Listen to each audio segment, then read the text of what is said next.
Today we are going to unbox the RadioLink RC4GS V2 radio, and that's coming up next here on Jesse B Motors.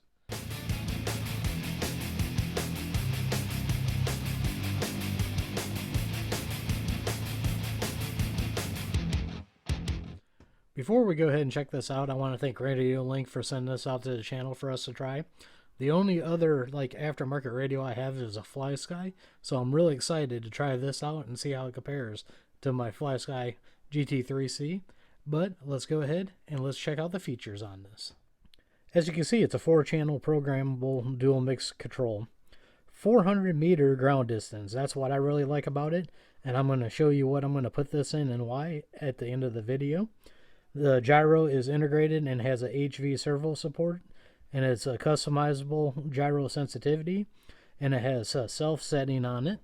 That's some great features on it. Then on the side of the box, I just want to go over some key features that I really like about this. You guys can pause it and read all of it if you want. But the one thing I like about it is the real-time battery voltage. I like that you can put a 2 to 4S LiPo battery in it, or it takes 6 AA batteries. I might try something with LiPo batteries if I got something that'll work. We got the reverse polarity. And then another thing I like about it is a customizable low voltage alarm, language of self-setting, USB online upgrades. That's some really great stuff that this controller has. So let's go ahead and open it up. Okay, let's go ahead and see what we got inside here. This box is very light, so I'm hoping that means that the controller is also going to be very light, because that's always nice, mostly like if you got crawlers and stuff and you're out in the field. It's really nice to have a light controller, and if it has a loop on it for a lanyard, that makes it even more better. We'll go ahead and get it out here. And the first thing I'm going to do is we got the manual here. Let's just open it up here real quick. And it looks like we got some pretty good instructions here. And it looks like it is a fold out. So we'll go ahead and just show you some of that right here. That is some really nice features on this. One thing I can tell you right now, this looks like it has a lot more info in it than the FlySky did, and that's a great thing. Now we'll go ahead and get the rest of the radio out of here. Feels like the box is held up here. And what else do we got in here? We got a congratulations on your purchase. Then it looks like we'll go ahead and grab this here. We got our receiver right here. And like I said, this one is a 6-channel. It says 4-channel, but this one's actually 6. And then we'll go ahead, reach in here, and we'll get the controller out.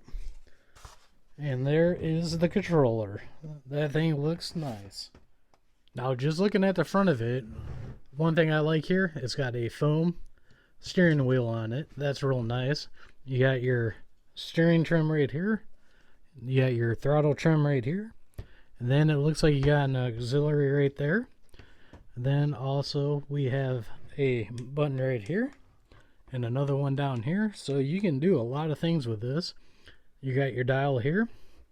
And then you got a spot back here for a lanyard if you need to put one on there. We're going to spin it around to this side. And then you've got your USB port right here. And then you got your on-off switch.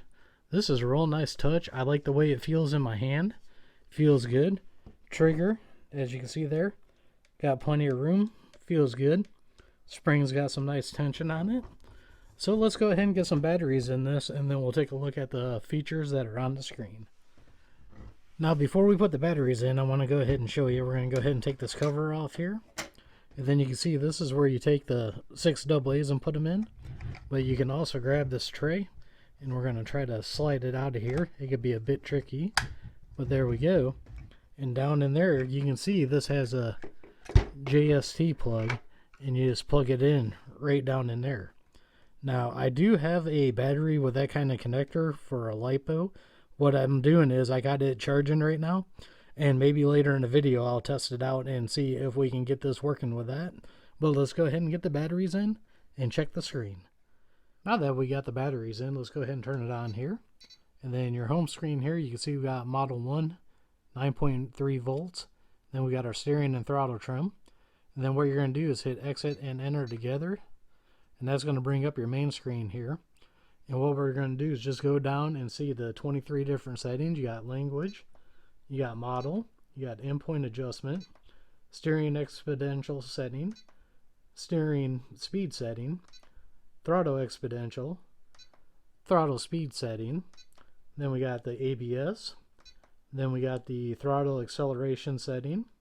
Then we got the idle up setting. Then we got the sub trim for the servo center setting. Then we got the reverse channel setting. Then we got our steering and throttle dual rates. And then the ATL is the brake side adjustment.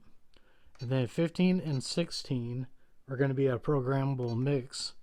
Then we got our auxiliary channel, model name, low voltage alarm, gyro sensitivity, our failsafe, and then our ID seed, and then we got our factory reset button. That is a lot of adjustments that's built into this radio, and that's a real nice setup. Now I got my LiPo battery installed in here, and I want to show you guys this real quick. Go ahead and pop this open, and as you can see, it fits in there real nice. What I got here is a 7.4 volt 1100 mAh 2S LiPo battery. This was out of my high boxing hailstorm. I had 2 of them that I ran in it when I switched it over to LiPo. You can see where it plugged in right there perfectly fine, and all I did was velcro it down. It stays in there nice and perfect. So we'll go ahead, flip it over here, and you can see I already got it on. It says 8.4 volts, and it works just fine. As you can tell, I've had my Red Cat Racing Lightning APX in the background the whole time. That's the car I'm going to pair this with. And the reason for when I'm doing speed runs with this, I keep spinning out on the top end. So I think the gyro feature of this radio is going to help with that. So the next video you see with this radio, I'll have it installed in this car. We'll do a little bash session, and maybe we'll do a couple speed runs with it to see if it spins out anymore on the top end. So I'll play around with that gyro feature of this radio. As always, I'll leave a link down below for you guys to check this radio out on Amazon. Don't forget to like, share, and subscribe. Don't forget to follow us on Instagram, Facebook, and TikTok. On Facebook, don't forget I got the group on there, RC Car Life. Come over and join the fun. We're having a blast over there. That's all I got for today. Thank you for watching, and we'll see you all on the next one.